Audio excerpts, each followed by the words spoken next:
I first noticed the change in him on a late afternoon when the sky looked half asleep, glowing in those soft colors that make everything feel closer than it really is. My friend Nadia had asked me to check on her son while she was away for work. "He's 22, he'll mostly ignore you," she joked. But the moment I stepped into their house, I realized that ignoring me was the last thing he did. Aries had grown quieter over the years, more observant, more settled in his own calm. I remembered him as the boy who used to run through their garden with scraped knees and sunburned cheeks. Now he moved with a careful confidence, speaking in a low voice that always seemed to hide something gentle underneath. I was only supposed to be there for a few days, feed the cat, water the plants, keep the house from feeling empty. He had returned home from university for a short break, and I assumed we'd simply move around each other like polite strangers. But from the very first day, the house felt different because of him. We ate dinner together at the small kitchen table, the sound of raindrops against the window filling the spaces between our conversations. He asked about my work, my plans, the books I kept tucked under my arm. I asked about his projects, his music, his dreams. It surprised me how easily he spoke to me as if he'd been waiting a long time to be heard. "You always make things feel peaceful," he said one evening in the most casual tone, like he thought I wouldn't notice the weight of those words. I tried to laugh it off, but something warm settled quietly in my chest. There was nothing dramatic, nothing sudden, just small moments that stitched themselves together to naturally hand brushing mine when we reached for the same dish. The way he leaned in slightly when I talked, the softness in his eyes when he thought I wasn't looking. It was the fourth evening when the air shifted fully. The electricity had gone out after a brief storm, leaving the entire house in a gentle darkness. I lit a few candles and set them on the dining table. Their shadows danced on the walls, turning the room into something that felt suspended in time.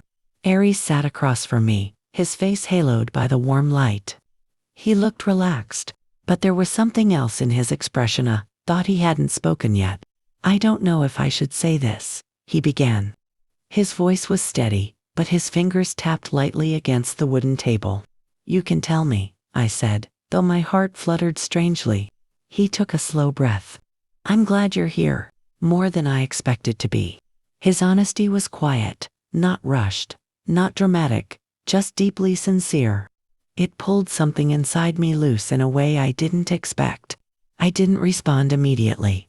I just watched him, the way the candlelight softened his features, the way he waited without pushing, giving me space to step forward, only if I wanted to. "I'm glad too," I finally said, my voice softer than I intended. The silence that followed wasn't uncomfortable. It felt like we were letting something settle between us, acknowledging it without naming it.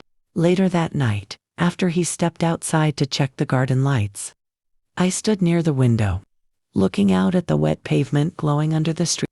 I could hear him humming a tune as he came back inside, a deep, mellow sound that filled the quiet house. When he walked past me, he paused. "You're thinking about something?" he said, almost teasing. "What makes you say that?" He smiled. "You have this look, like you're trying to hold a thought still." I didn't realize he had noticed small things like that. The moment stretched, and for a second, neither of us moved. Then he stepped back, giving me space again, and said, "Good night. Rest well." His kindness, his restraint, his ability to sense things without pressing was what made everything feel safe, emotionally gentle, quietly meaningful. The next day, we took a walk to the old park near the neighborhood. The sun was soft, the wind carrying the scent of damp grass and fresh leaves. We sat under a tree, watching children chase each other around the swings. "Do you ever feel like life rushes past you?" he asked suddenly. "All the time," I admitted. He picked up a small leaf, twirling it between his fingers. "I like slow moments. Like this. Like when you're around." I turned to him, surprised by how easily he said it, how unafraid he was of sincerity. You make things feel steady, he added, searching for the right word. I didn't know what to say. So instead, I placed my hand over his, where it rested on the grass. Not romantic, not bold, just a simple gesture of closeness. He looked at our hands, then at me, as if memorizing something he didn't want to forget. When we walked back home, he walked slightly closer than before. Not touching, but near enough that I could feel his presence without needing to look. That night, after dinner, we sat in the living room with soft music playing from his phone. The lights were dim, the room warm, the quiet between us comfortable. I used to think you saw me the same way you did when I was younger, he said suddenly. His words caught me off guard. Why would you think that? Because I wasn't sure you'd ever see me as I am now. There was a long breath of silence. I turned toward him. I see you. Those were the only 3 words I said. But they shifted something unmistakably between us. His shoulders softened, his expression changed, and for the first time, he didn't look away. He held my gaze like he finally felt understood.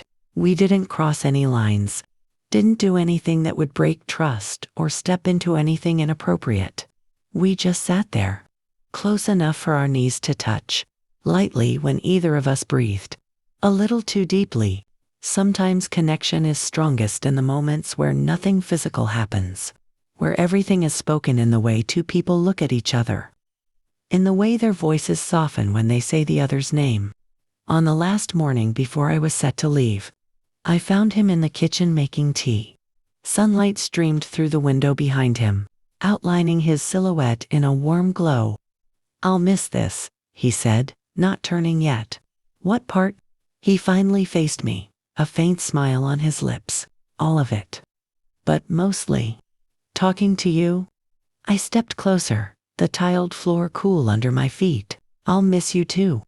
He handed me a cup, his fingers brushing mine intentionally, this time a small, deliberate motion that said more than any bold gesture ever could. We stood there, sharing a quiet morning that felt fuller than entire months of routine life. When I finally walked toward the door with my bag over my shoulder, he followed me. Not to stop me, just to be near. Will you visit again? He asked. Only if you want me to. His answer came without hesitation, without doubt. Of course I do. The way he said it, genuine, steady, warm, stayed with me long after I stepped outside. Our connection didn't rely on dramatic declarations or rule-breaking impulses. It lived in the quiet understanding between us. In the gentle space where affection grows without needing to be named out loud. Some stories don't need conclusions. Some feelings are enough simply because they are honest, respectful, and real. And sometimes, the most powerful connection you feel with someone is the one that begins softly, unexpected, steady, and quietly unforgettable. As I walked down the front steps, I glanced back one more time. He was still standing in the doorway, one hand resting against the frame, as if holding the moment in place. When our eyes met, he gave me a small, almost shy smile, one that felt like a promise he wasn't ready to put into words yet. I carried that smile with me, tucked quietly into my thoughts, knowing it would echo in the quiet hours of the night long after the world around me settled.